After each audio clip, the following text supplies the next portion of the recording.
Bonjour à tous, mon nom est François Letarte et bienvenue sur ma chaîne JDRD30, une chaîne consacrée aux jeux de rôle sur table. Alors, la vie de rôliste, ça va être la réponse de la semaine pour Maxime Lenoz. Sa question est, qu'est-ce qu'un bon univers? En fait, c'est une question que j'aurais pu répondre par écrit parce que j'ai pas grand-chose à dire. Je trouve que c'est une question, qui fait appel au goût personnel. Hein. Chacun a des univers qu'ils vont aimer, chacun a ses petits préférés, puis à travers ça, ben, ils ont des raisons pourquoi ils les aiment. Fait que qu'est-ce qu'un bon univers? Chacun peut vous présenter un univers puis dire pourquoi il aime cet univers-là, puis voilà, tu sais. Chacun a sa recette de qu'est-ce qu'un bon univers, puis c'est ça. Je crois qu'il n'y a pas de recette parfaite. Parce que la réponse aurait pu s'arrêter à ça. Ça dépend des goûts. C'est des goûts personnels.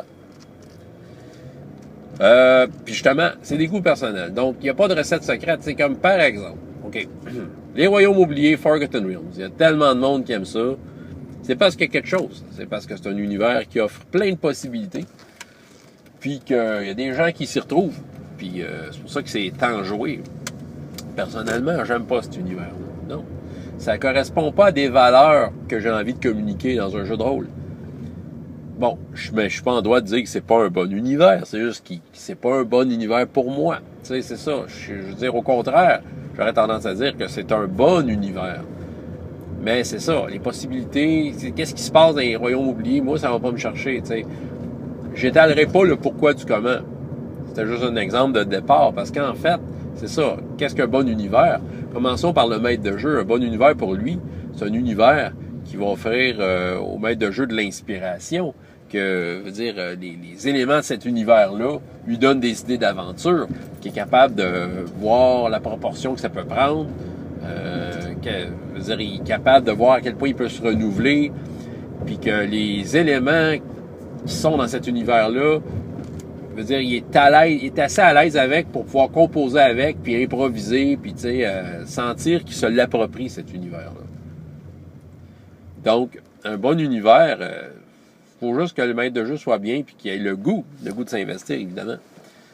C'est ça. Fait que c'est pas... tu sais, il faut faire son propre jugement là-dedans. Là. C'est sûr que quand on propose des nouveaux jeux avec un super univers, ouais, mais attends un peu. Il faut regarder ce qu'il y a dans cet univers-là. Est-ce qu'on a envie d'y jouer? Est-ce qu'il faut qu'on change complètement l'univers pour qu'il nous plaise? C'est rendu là changer d'univers. T'sais. Il existe. Ou vous créez-le. Ce qui est une des grandes joies du jeu de rôle, c'est de pouvoir créer ses propres univers. Donc, c'est ça.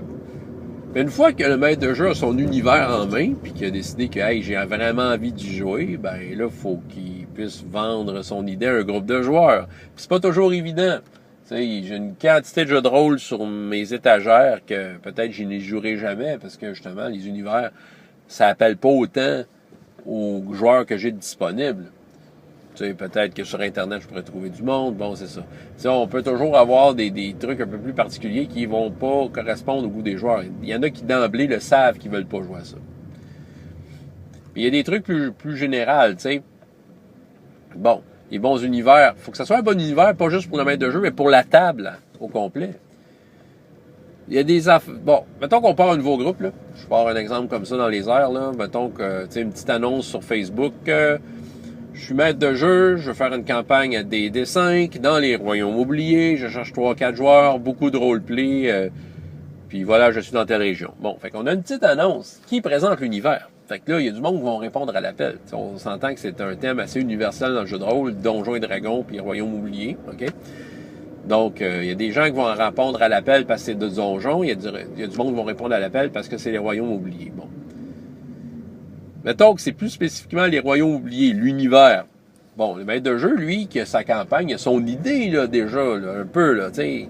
Quelle facette de la campagne qu'il veut faire? Quelle facette de l'univers il veut exploiter? Parce qu'un univers, ça a beau être universel, mais, je veux dire, on a des choses qui nous intéressent là-dedans, là.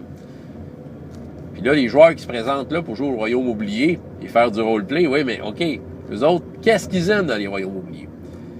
C'est là qu'on faut tester, voir si la table va être intéressée à jouer l'univers sous la facette, sous une facette que le monde s'entende, là, OK?